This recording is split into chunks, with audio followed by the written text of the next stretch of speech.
İsterseniz direkt derse başlamadan önce, tam 40'ta başlamadan önce kısaca hani hatırlayalım.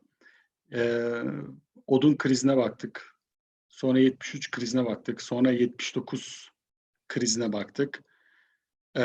Sonra da bugün niye elektrik yapıyoruz? Normalde petrol, ardından doğalgaz vesaire diye gidebilirdik belki ama burada önemli olan şey aslında bir petrol krizinin çok ters taraftaki bir sektöre, yani elektrik sektörüne yaptığı etkileri görmeye çalışacağız. Bu elektriğe yaptığı etkileri görmeye çalışırken de şöyle bir dakika, ben de ekranımda bazı şeyleri düzeltmeye çalışayım. Ee, e, Görmeye çalışırken de elektrik sektöründe nasıl bir ülkeyi, diğer ülkeyi, diğerlerini vesaire hepsini etkilediğini bir anlamda görmeye çalışacağız. Elektrik konusu biraz teknik bir konu olduğundan biraz anlamakta herhalde zorlandınız gibi düşünüyorum. Doğru mu? Hepiniz mikrofonu kapatmışsınız. Canlı yayında, evet. Hocayı yalnız bırakma. Neyse, buradan görüyoruz. Bakalım mesajları şey yapalım. Şimdi geliyor mu? Ses gelmedi diyenler varmış.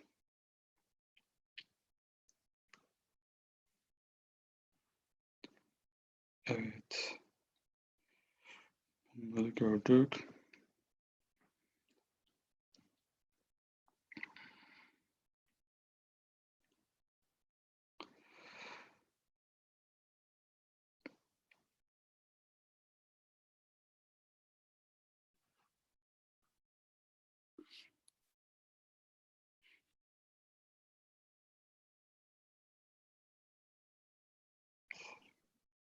Evet. Gördük. Arkadaşlar chatten bana eğer ses gelmiyorsa, bir şey olursa haber verin. Hani ev interneti bu belli olmaz ne olacağı. O yüzden de şöyle başlayalım. İsterseniz başlayayım yavaş yavaş. Biliyorsunuz dersimiz İngilizce olacak. İngilizce olacağı için, çünkü aramızda yabancı öğrencilerimiz de var. Mümkün olduğunca sizlere grafiklerle anlatmaya çalışacağım ama anlatamadığım yerlerde de şu sessize alayım, burada da telefon tekrar. Mümkün olduğunca tekrar arkasından sorular sorabilirsiniz. Ders canlı kaydediliyor. Hello everyone. Now, today we will discuss about California and Enron, the crisis of the markets. Why it is important, I will tell later. But this is the 5th week that we are talking, and this one is a bit technical, but bear with me. We will going to do the thing. It's not hard. It's not hard as you see it, but let's start with it. So we have so far has passed 4 weeks, and this 4 weeks was, we have seen the course outline, why we are telling energy crises are, why energy crises are important. Actually, in the week 1, I had to tell that energy crises are important, but now I don't need to tell, because you are living in one of them, which is a demand-induced crisis. And then we talk about the coal transition in the UK, why they have transitioned to coal from timber, and then the timber crisis in the US. There were 2 lessons from these lectures. The first one was, it is because of the necessity that they moved to coal, but with the coal, they have challenged with other problems like water beds, and then they have to invent the machines, this steam engines. Then steam engines becomes very effective, then it changed the whole world. But the steam engines were first done for taking the water out of this coal mines. Then we talk about timber crisis. Timber crisis in the US was very important because it is how a resource scarcity is leading to technological innovation. And timber crisis is an interesting one because it has fundamental messages in it that you may want to use in today's energy crisis. Then we look at the mother of all crises, this oil crisis of 1973 and 74. And then we moved to oil crisis of 1979 and 1980. The important thing to remember is, in week 4, we check for what the public sentiment has moved through this crisis, how the institutions formed as we move through the crisis. Because this crisis happens once in a generation or twice in a generation, but they fundamentally change the whole structures. Now in week 5, we are talking about California's electricity crisis. I thought a lot about it. Should we go with natural gas and the others, then move to electricity crisis? No, it's like we are seeing that 1973, 1974, 1979, 1980, but now we are talking something very completely different, which is the electricity crisis in California, which has probably nothing to do with this oil crisis. You may think like that. I'm going to follow in the following slides about the linkages between this crisis.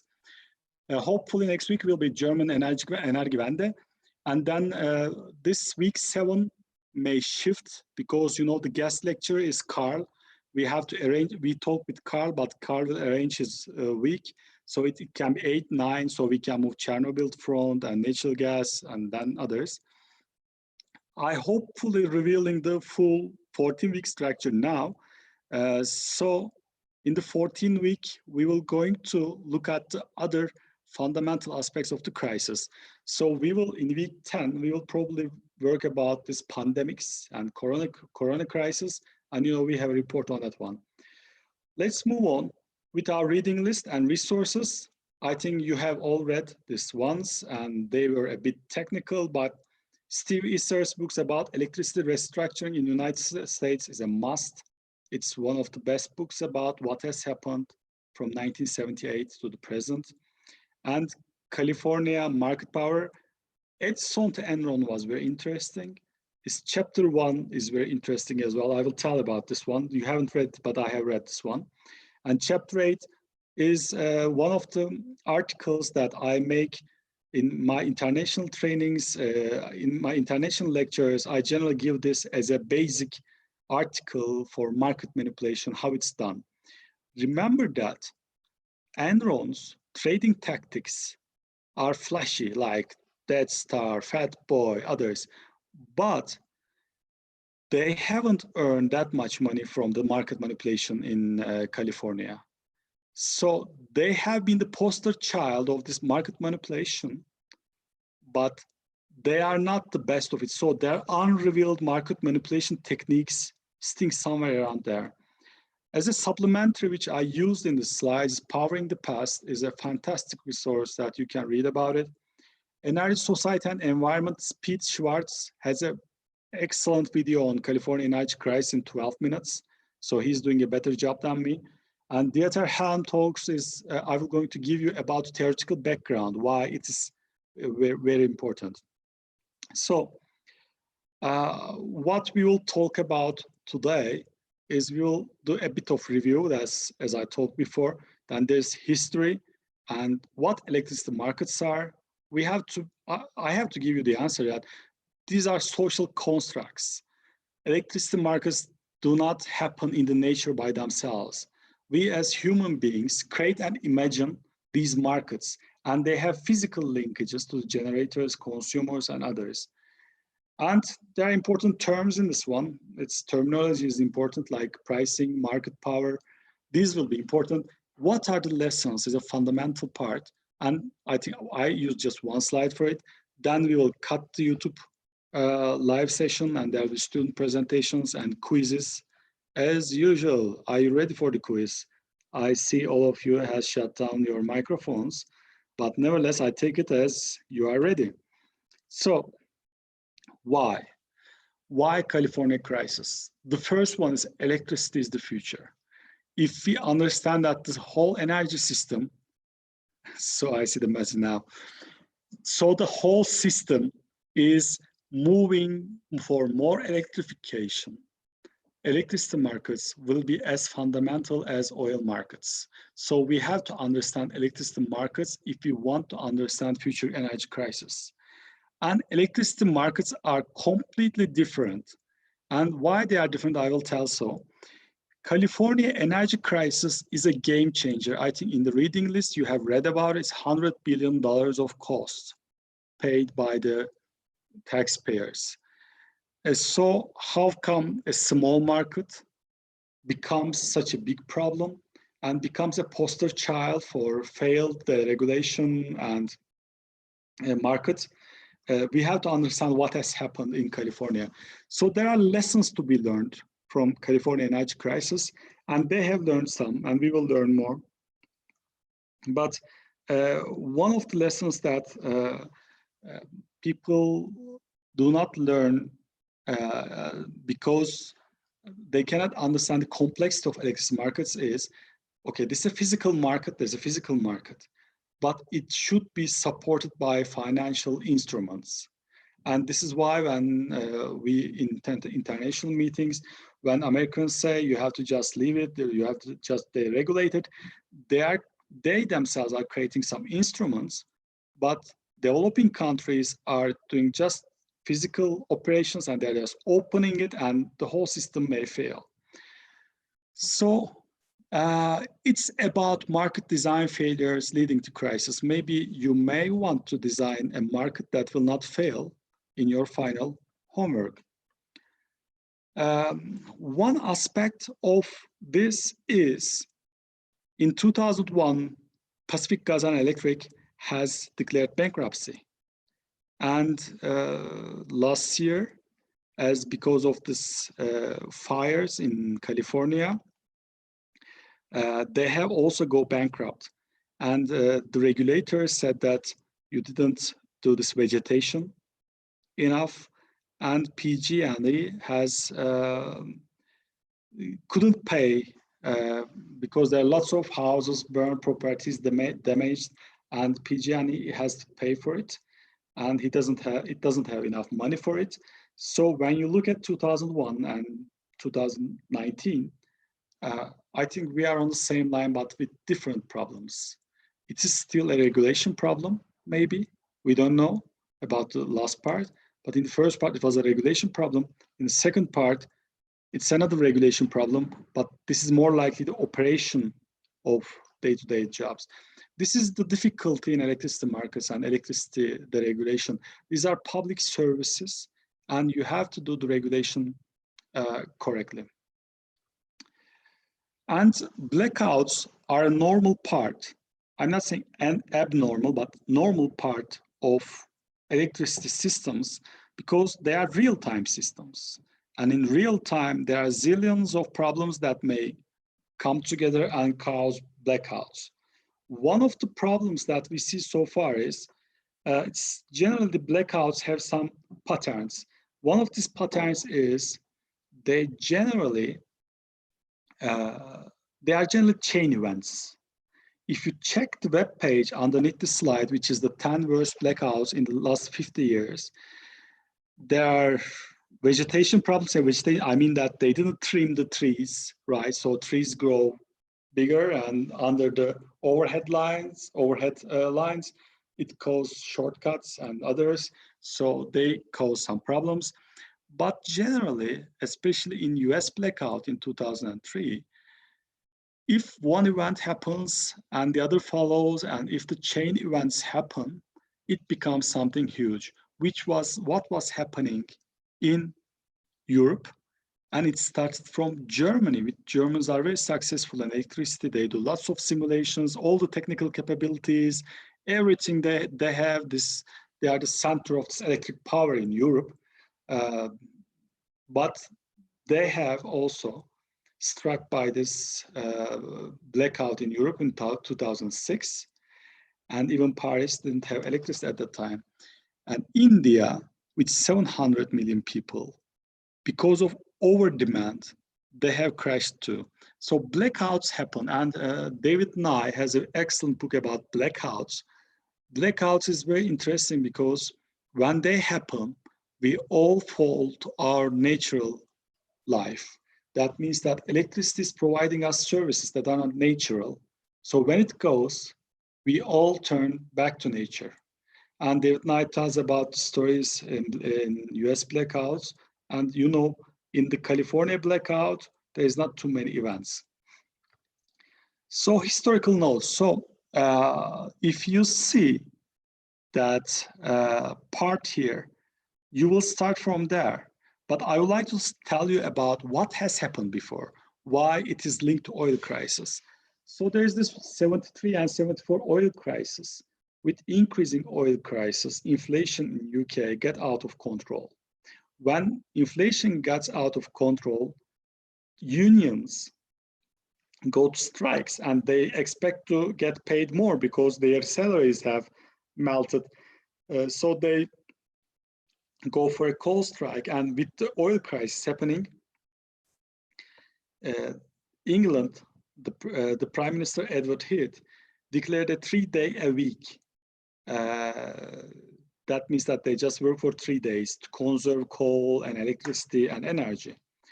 And this coal strikes, and before that there was another coal strike as well, has brought down Edward Heath government, and Labour government came, and the Labour government had made several successive pay rises. But on the conservative side of UK, there was a Ridley plan, which I will tell shortly.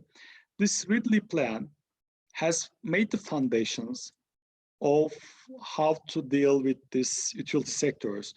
It's not that simple. There were other ideas around that time, but Ridley plan is a bit poster child of that time, and it was leaked to Economist magazine. And Thatcher, during the 1984-85 coal strikes, did exactly according to the Ridley plan, and she succeeded. When she moved over the trade unions, then there came the 84-89 Acts, which opened the door for privatization and this market-oriented utility management thing. And this, from your reading, you know that, has been the initiator of California's energy crisis, because, you know, in the first years of this deregulation, they talked with Stephen Littlechild. He's a professor and he's a very clever guy. He knows all about this thing. But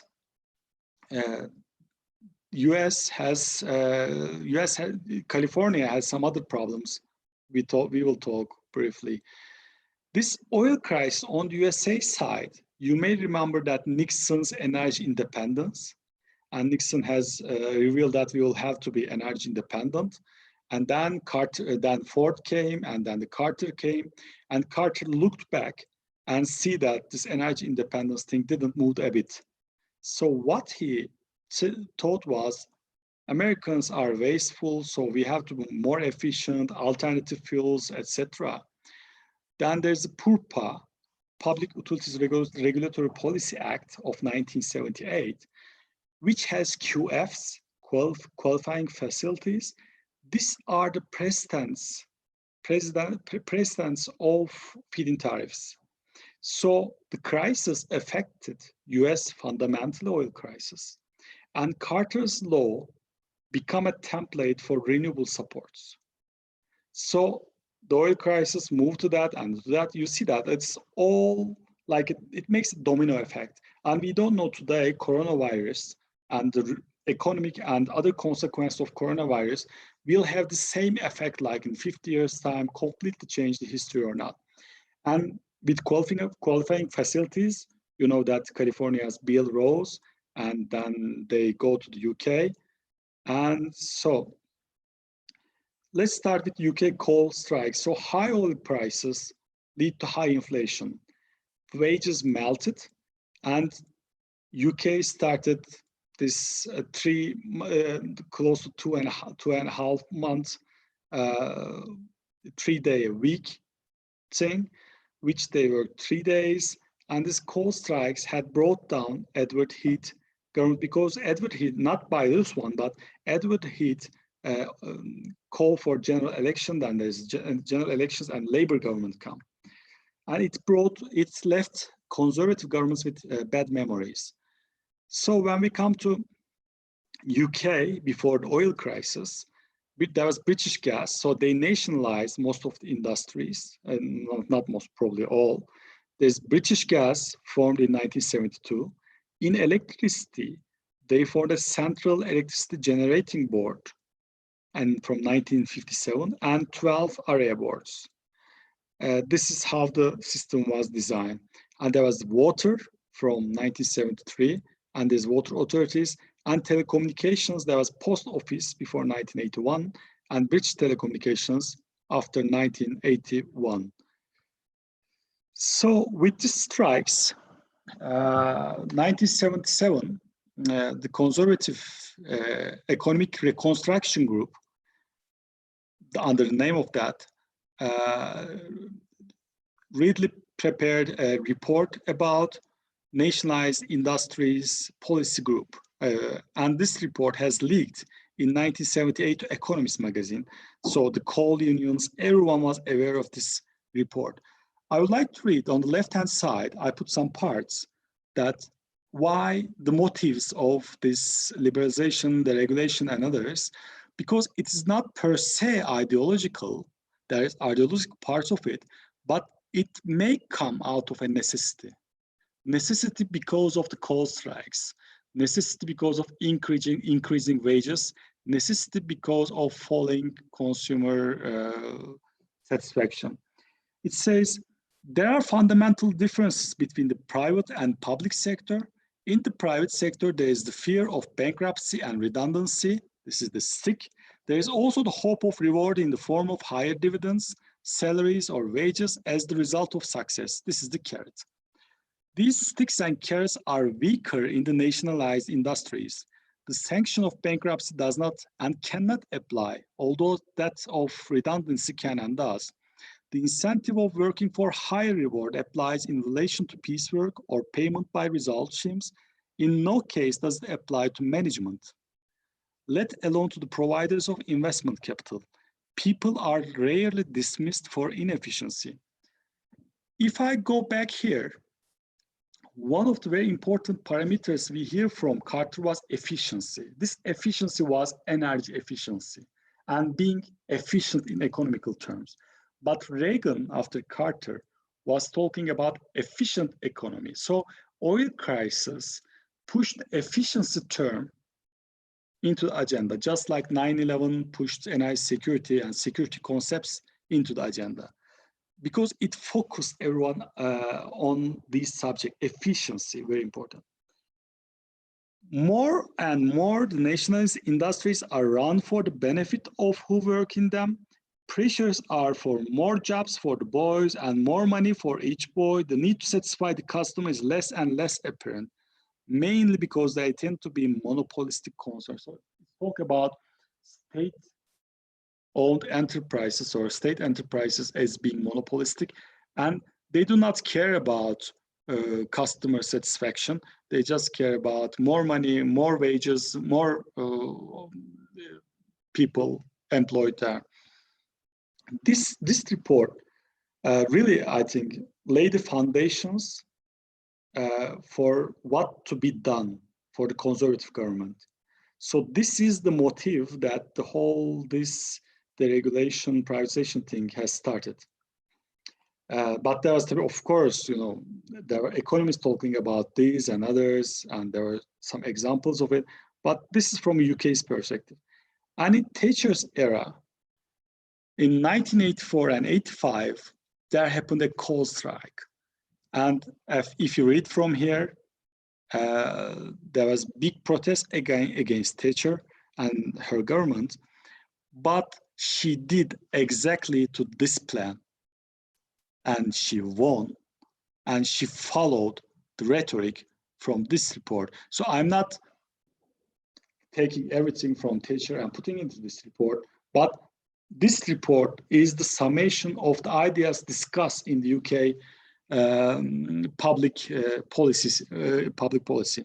In the Ridley plan, it says government should, if possible, choose the field of battle.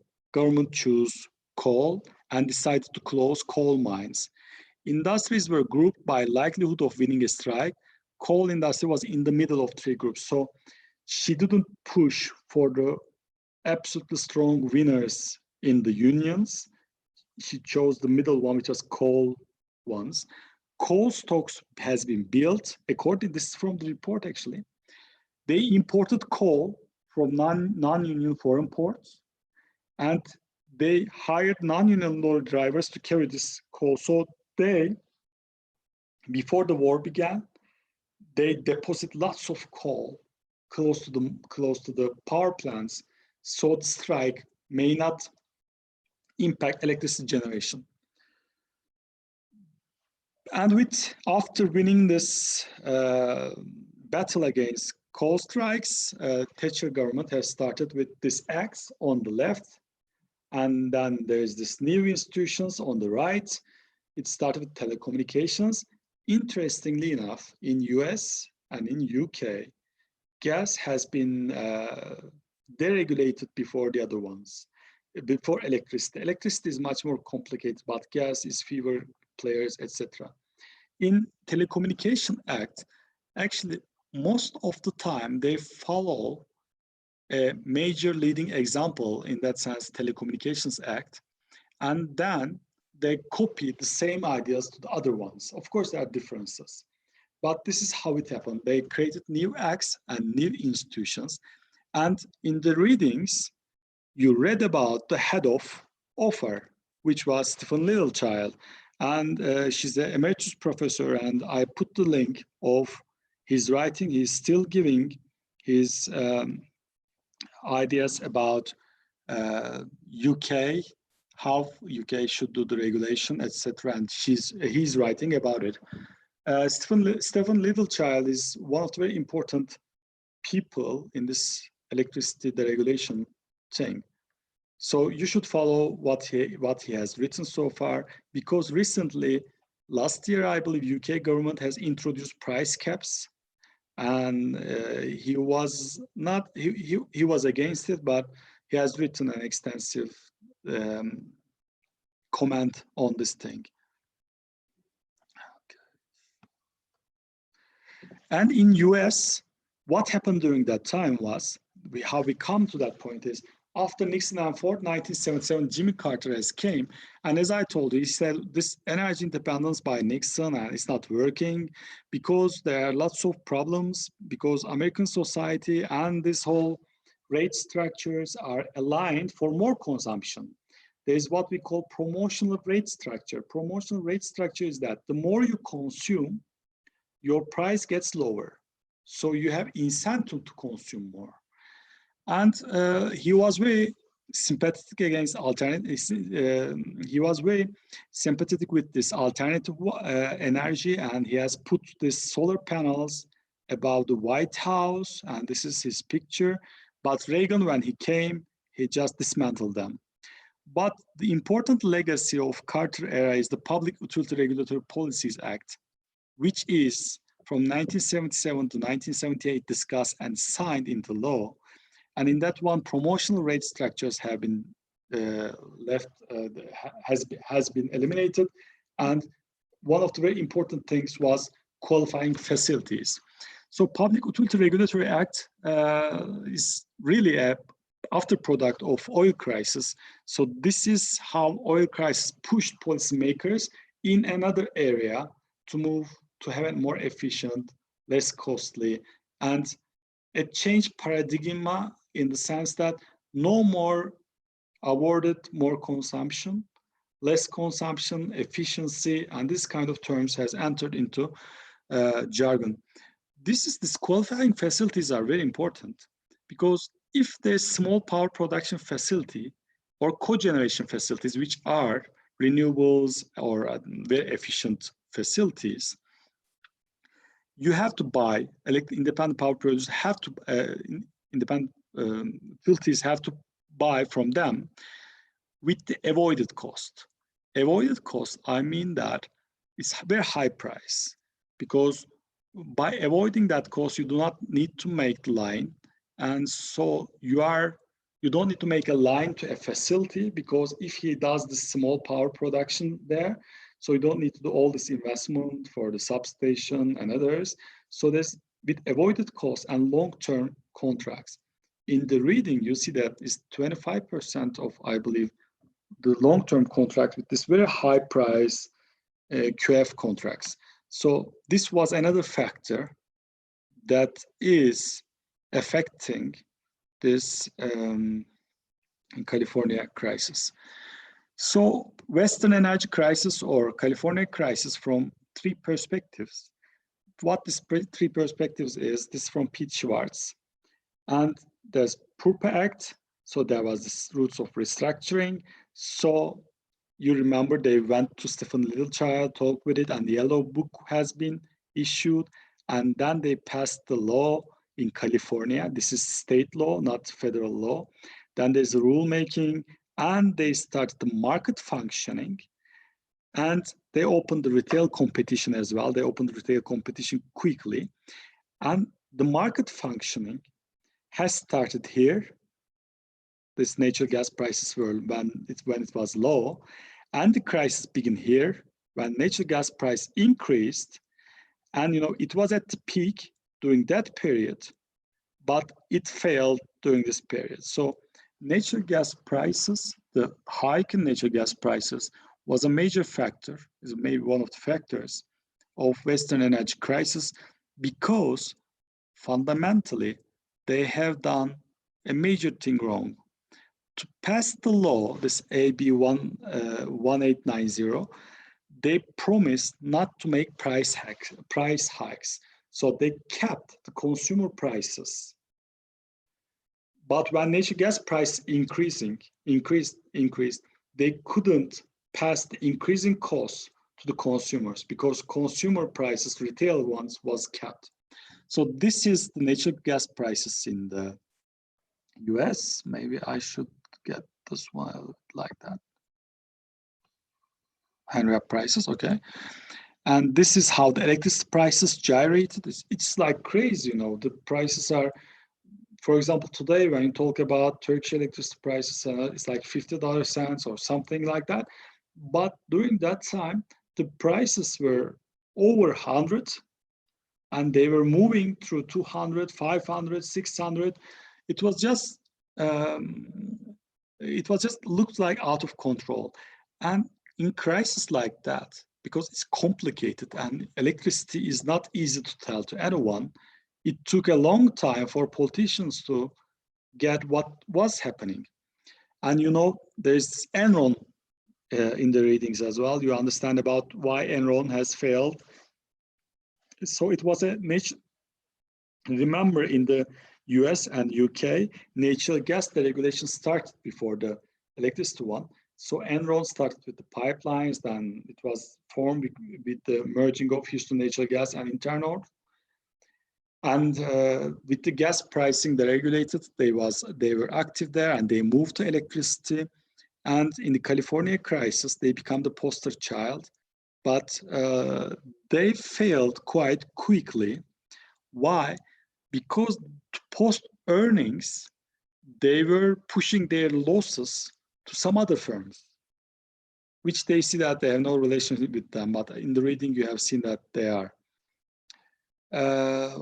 We have to, this avoided cost thing is important. QFs generally have the option of selling to utility either at utilities avoid cost or negotiate rate. These are the building blocks of the crisis. So stranded cost, retail wheeling, these are the concepts in the US market. Retail wheeling means the process of moving third-party electricity from a point of generation across distribution systems of the municipality and selling it to customer. So QF is the mother of feed-in tariffs, okay, in renewables. So let's come to the theoretical part. Theoretical part is, let's start with the basic rules, okay? Let's start with a very general one. Listen, markets are social institutions. Electricity markets are social construct with physical links. So electricity markets are not natural things. We just create them by our rules and discretion. This is how they are built. And there's a saying from William Hogan and others as well, and it's actually, markets do not just happen overnight, but he used it for electricity markets as well. Electricity markets do not just happen overnight. They are made in years. So when you deregulate everything, when you create software and let the competition begin, it doesn't work like that. So electricity markets, and this, if markets are social institutions, knowledge of information and knowledge to operate these systems, because they are not natural things. So a crisis of a natural crisis of a social construct. So Gökberk, if my internet connection goes, just let me know, okay? So problem with electricity is it had to be real time. How they do this real time thing is, I may demonstrate it in the class, but anywhere in any plug in Turkey, you can check the frequency of the system, which is the health of the system. So it's like a tension. If frequency goes high, that means that there's lots of generation, and if frequency goes low, that means that there's less generation. So they check the health of the system from looking at the voltage and frequency. And storage is not a common one, because in oil, gas, and others like coal, there's storage very common. And especially in oil, there's strategic stocks. So oil stocks are strategic, but there's no electricity stocks. But there's pseudo-electric stocks like hydro reserves, maybe this may be told, pump hydro, water is the way you store electricity maybe. And there's super interlinked. Why super interlinked? In the reading, you have seen that natural gas markets affected electricity markets. Emission markets affected electricity markets. Regional markets affected electricity markets because it's real time. That is the problem. If you are running something in real time, it's more fragile than others. So in the future, the super interlinked one will be super interlinked with the weather as well. It's already linked, but in the future, it will be linked more with wind, solar lines, and demand. It will be very, very interesting to see the future electricity markets. And demand, the major problem is demand is not flexible. So if I say to you now that in 1 hour's time, the electricity prices will increase 100-fold, you have nothing to do. You have to use it. There is no easy substitute for electricity. You should either close it, shut down, stay in the darkness. You cannot just go and buy some electricity from the grocery. You have to have the infrastructure because it's a different product. So real-time price signal is already not transmitted to the users as well. That's one of the major problems. It's in Turkish electricity market, it's hourly prices now, it's going on, it's everyone's generating in minute by minute, but you receive the bill in 40 days, 10 days after you stop the consumption. So what happens is, one of the important things on the right, lower right-hand side, there's this demand and supply, if you can see. Demand is very inflexible, but supply has some flexibility, but it has this hiking, this huge range when it comes to a certain point.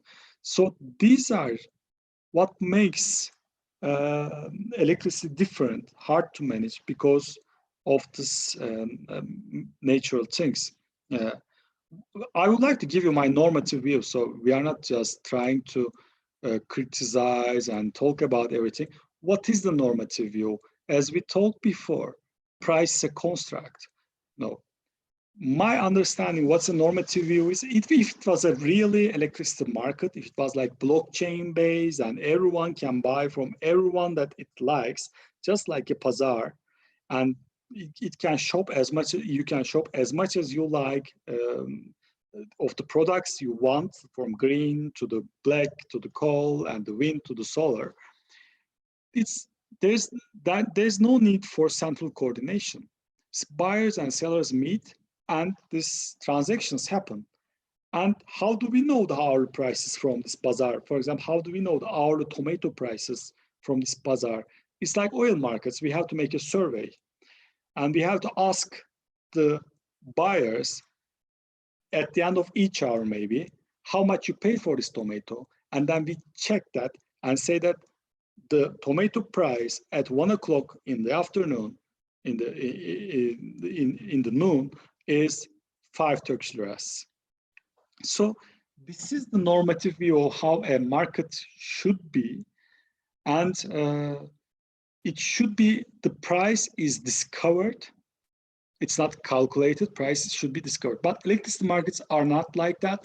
We are using mathematical formulas, some economic rules to calculate the price. So it's not a discovery. So behind that one, I strongly suggest you to listen Dieter Ham talks. This is a very interesting one because there's philosophies behind this electricity market deregulation and pricing. So generally, what is used is in this day-ahead markets and neoclassical market model, which believes in perfectly competitive market. So there is, if you give enough info and if you reveal the preferences of the demand, and if supply has scale effects and the technology, markets are there to coordinate supply and demand.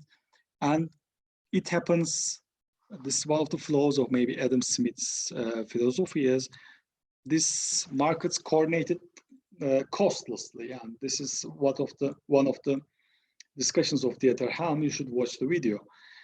Austrian one was a more liberal one in the sense that Stephen Littlechild and Californians followed that ideal for some time. In the day-ahead market, there was a neoclassical one, but the Austrian says that competition is that when there's perfectly competitive markets. So what this means is, if everyone has all the information and there's nothing to be earned from this market. In Austrian market, they say that the profits and supernormal profits and losses, this uncertainty, push entrepreneurs for competition. So the fundamental important thing is to have this uncertainty, this possibility of supernormal profits and losses. And in that one, it's very important that there should be trial and error.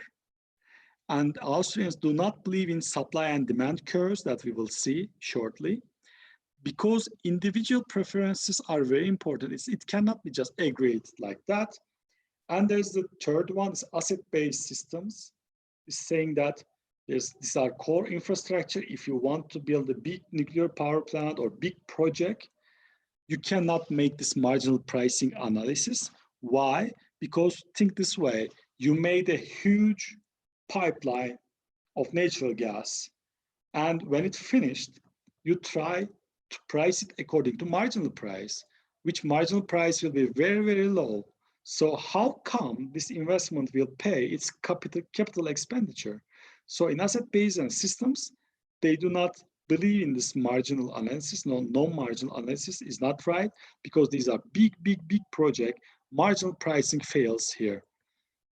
So there are problems. The first problem, time inconsistency. What time inconsistency means is that, okay, I will going to make a power plant here, but tomorrow the regulations may change, the things may change, the state may change idea, and then how come I can make a long-term investment? This is very fundamental because in electricity markets, if you want investors to come and make you generation investment, which is in huge cost, you have to solve time inconsistency problem. Which time inconsistency problem is, generally average cost is bigger than marginal cost. So there is this problem of you have to make sure that time inconsistency does not become a burden, a problem that is staying away the investors. That's why they came up with the regulatory asset base. Monopoly and market power are very important, and these are one of the things that we're going to talk about. Externalities and environmental impacts, these are the problems, and information failures. In Dieter Ham talk, you will listen about, you should either correct the price if perfect markets, or regulate output, or check the cost basis. These are three things that you have to do. So you cannot do all of them. For example, in renewable feed-in tariffs, what you say is that I am buying at this price. You are not regulating the output. But there are certain parts where you regulate the output as well. For example, I want this quality electricity within this range. So pricing in electricity markets, when you say pricing in electricity market, it's not just exchanges, and which you say California Exchange and others. Remember, in the reading, they made a fundamental turn during the discussions that they separated exchange and ISO, system operator. Generally, it became a problem because they both used caps, and when they used caps, the generators moved to the other market. And when they kept there, and the generators moved to the other market. And this became a problem. So at the first glance, you should not be maybe dividing these functions, because first you have to see that whether the market works or not, but they just separated. In Turkey, TI started, then after some time, the exchange has been separated. So you remember the thing about cost, price, value. We can calculate the cost. Price is something different. Price is some social construct, but the value is something different than all of them. Remember that if you buy electricity in Turkish market now for 1 hour, like 0.7, pardon me, is like 0.7 Turkish liras per kilowatt hour. If I take this electricity from you, it's not 0.7 Turkish liras per kilowatt hour anymore for you. You will demand more. You will say, give me 20 Turkish liras if you want to take this electricity from me. So the value I give to electricity, which is 0.7, may be very high. So value may be asymmetric as well. So we will come to willingness to pay and willingness to accept. So rates are important. Rates, tariffs are important. There's price and revenue caps, rate of return, WACC, RPIX, RAO. These are the this is the latest one in the UK. This is revenue equals to innovation input, and I couldn't get all one. Okay, and there's a wholesale auctions such as pay as bid, marginal price, uniform price. So today we are pricing in day-ahead markets with marginal price, but this may not be the case. There may be some other thing, and there's concepts like willingness to pay and willingness to accept, not specific to electricity markets, but they are important too. So where do we use these tariffs? Pay as bid, marginal pricing, and feed-in tariff is on the generation side and system operation side. On the transmission side, we can use these ones: price, revenue caps, rate of return, RPX, REO. And in the retail part, we use network charges, tax, and so there are different pricing structures in the market. And asynchronous flow of these ones create a big burden. As you see, they kept a cap here, they kept this, and they left this, and this part, the pay as bid part, increased a lot. And this part, which is the rate part, couldn't see any difference. There was no incentives for demand to become flexible. So if we go more technical into that one, in classical model, in the whole world, there's day-ahead prices, system margin prices, ancillary services, congestion charges, and capacity prices. So day-ahead prices is what you see for hourly price or half hourly prices for the next day. Generally, these day-ahead prices are calculated today, and tomorrow everyone knows at what time, how much they will produce, at what price. But during the time of operation, remember that electricity is a real-time product. If any deviations happen, these deviations are corrected by extra generation or extra or less load. So this is how system is balanced to its corrected band of operation, and system marginal price helps to have this happen in real time. Think this like a phone tariffs. You buy a tariff for a month, like 8 gigabytes or something like that, but during the middle of the month, you may need more gigabytes. But when you want to buy this gigabyte, the prices are different because it's not in the long-term contract or month ahead contract. So you have to pay a premium to it. In ancillary services, these are support services. These are real services. These are support services. Support services are behind the curtain of system operation. Normal user does not see these ones, but it is like, I do not run my generation in full capacity. I leave it at 95%. So my 5% will be used for your operation. And congestion charges, you have heard a lot about it. You know, you are moving a huge amount of electricity from Keban to Istanbul, from Elazığ to Istanbul or Ankara. So there may be too much power in the hydros that you cannot push anymore. Or there may be too much demand in Istanbul that you may not meet. So it creates congestions. Capacity prices are different. It's a complex issue, which we will not deal, but I just write it there because in the pool pricing, we will see there's a capacity one. There's also different contract lengths. This is the second problem of the California market. Generally, 75 to 80% of contracts in electricity are long-term contracts. But when the regulation started, California rule makers has eliminated all long-term contracts because they were inefficient and a huge burden to the customers. So everyone should have to buy from the power pool. In a healthy market, today we know that it's 75 to 80% long-term power contracts. Day ahead is like 20% and 5% is this other one, this system marginal balancing and others. But in the California one, they eliminated long-term power contracts. Everyone fall to pool exchanges. Why exchanges are difficult? Short-term electricity prices have this schizophrenic attitude. They move, they stand in the lows for a while, then they jump to highs, then they fall to lows as well, because it's a real-time market. When the price increases, you cannot use more stocks, but you have to have more generation waiting in line. What's the marginal price? I think you have seen this from this regulation lecture, but let me tell you this one, it's price at the margin. The price of the most expensive unit at that time.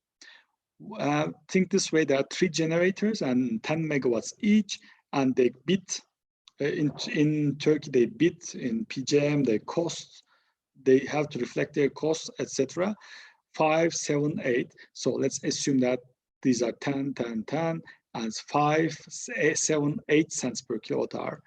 A rational system operator always uses the cheapest generator first, then goes to the next expensive one, then to the next one. What is the price at that hour is the highest cost unit, okay? So what's the market price for 4 megawatts? It's 5 cents because 10 megawatts each. For 14, it's 7 cents. For 29, we have to use all of them. So the most expensive is 8. So it's 8 cents per kilowatt hour. So I hope you know the marginal price. If you do not know, after the YouTube video cast, we can talk about it. I would like to give you another example. Why I'm giving this pool pricing in the UK is because the price is a construct. You can construct it from several other ways as well. It's not just this formula or that formula. They have this pool input price, pool output price. They have this PIP price. PIP price is interesting. It has energy component and there's a capacity adjustment. Why? This is a long discussion in energy markets and electricity markets. There's the missing money problem. We will come to that shortly. If you just pay the marginal cost, just like Austrians had said, in the perfect market, in the perfect competition, no one will earn more than marginal cost of the most expensive plant. So no one will earn the money to pay their installed capacity, CAPEX, capital expenditures. So they always had a capacity adjustment one, and the first one, it was this one. It's interesting. So this is the electricity price, so it's 300, you pay for it. But then you say that at that time, our reserve margins, our reserves has dropped a lot. So I give you an adder to incentivize you to work more during this low margin hours. So you know about the inelastic demand. This is from regulation of the power sector. Demand, although prices increase, electricity demand does not move that much. So this is the inflexibility of electricity demand. Can you see that? Even if you increase the price, demand moves very slowly and up to a point. When you decrease the price, demand moves the other way. So it's asymmetric and it's highly inelastic. And these are the inelasticities, this price elasticity of that one. For example, when you look real-time pricing and others, it's not big time of use this is critical piece, peak pricing. Medium or large commercial industries are much more elastic. If you increase the prices 10%, this means they drop the demand 3%. So there is the fundamental problem of missing money problem. Missing money problem is that one, just go, let's read it. Early market designs presumed a significant demand response. So our initial key assumption was supply and demand curve, and demand is elastic, but there is no demand response. Demand is not responding to prices, just like in California. Despite prices increasing 500, no demand has been curtailed for some time.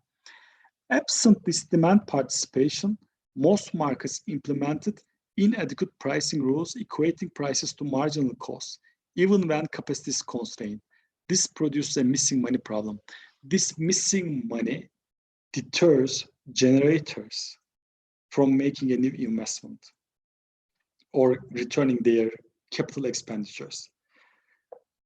These big plants can earn money and they can profit, but they cannot pay their debts. So when you come to supply, the most important parameter is this is load duration curve, the orange one. This blue is a yearly curve. Yearly electricity generation is like that. It's quite noisy. But when you sort it out, can you see the peaking part of that one? This part is very important because that's a big problem. This happens like 1% of the whole year, like 87 hours, but you have to have a generation capacity to serve these customers, this demand. So some of the generators should sit idle for the whole year to work for this 8 hours. It's not as simple as like that, but this is how we do it. So someone needs to be paid to be ready for its peaking hours, like in summer, in July, end of July, Thursday afternoon. This is how it happens. And marginal pricing does not pay for these guys to sit idle for the whole year. And you know, supply and demand curve, this is a short line electricity markets. If demand is this one, price is that one. If demand goes up in the morning, it's here. In the night, the price goes this way. So there's a fundamental economic theorem behind it, but you will see it in the lectures, the other lectures. So I'm not working on, there's what we call consumer welfare happening here. So we are not, look, important parameter is that we are not trying to maximize consumer welfare, because to maximize consumer welfare, we have to sell it for free or even give money over it. Or we do not want to increase the producer's welfare, just the most expensive price. We are trying to find the balance of increasing total welfare, okay? So there's market power. Market power is different. Market power is the ability of a single or several competing firms to set prices above their competitive level or consistently withhold supply. They withhold their generation to raise prices for their own benefit for a given period of time. Withholding generation is a major sin in US market. So market power, if you look at it, you see the system is in constraint. So system has very little reserve. It's so drought, it's a very dry year, and there's a high heat season, and there's too much demand for electricity. And you see that the demand is so, this reserve margin is very small. So system is in between blackouts and brownouts. So you say that, what if I bid the highest price? Like what I bid 200 instead of 100? Because the system needs it, you can affect the system power. You can affect the system price. So this is detrimental to consumer welfare.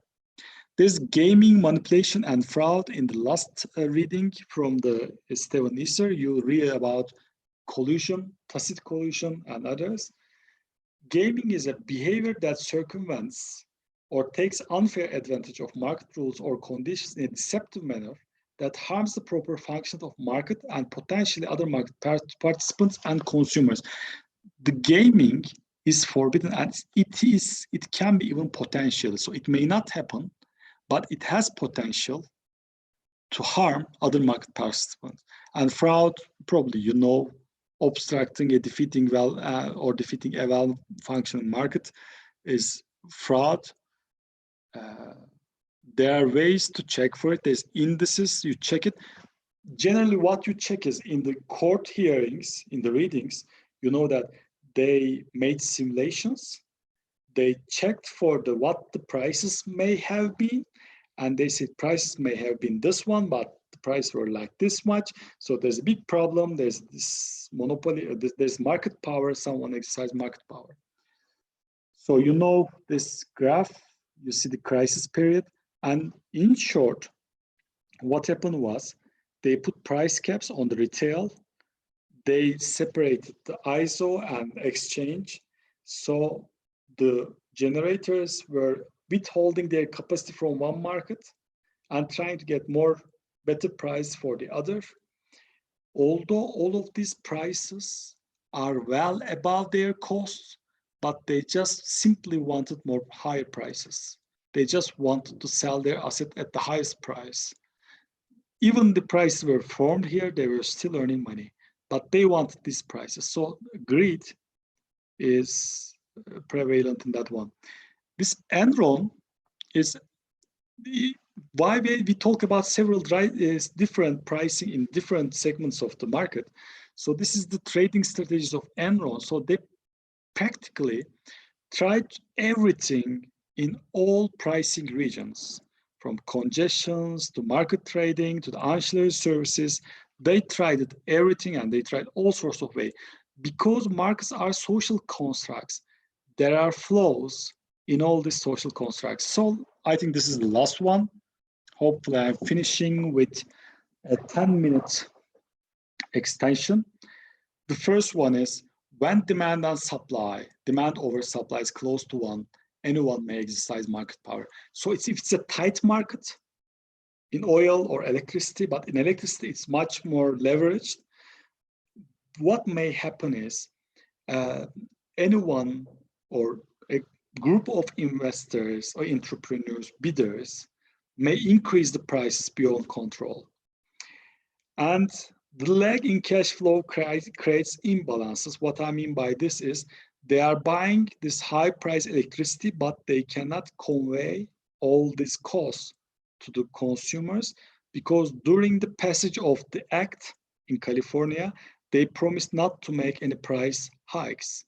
So this promise to make the regulation become a burden later on. Markets are highly affected by technological change. This is because how this cogeneration, this natural gas things affected the markets. Since price is constructed, flows are inevitable. Price flows are, these flows happened and will happen. And it will happen with the renewables market, storage market, because these are constructs that we build like software. Grid may be plug and play, but electricity markets are not plug and play. Electricity markets are generally has to be intervened, watched, monitored closely. So these are the messages for today's presentations and today's readings. So this is the end of my presentation. Then we will give a break, like probably 10 minutes.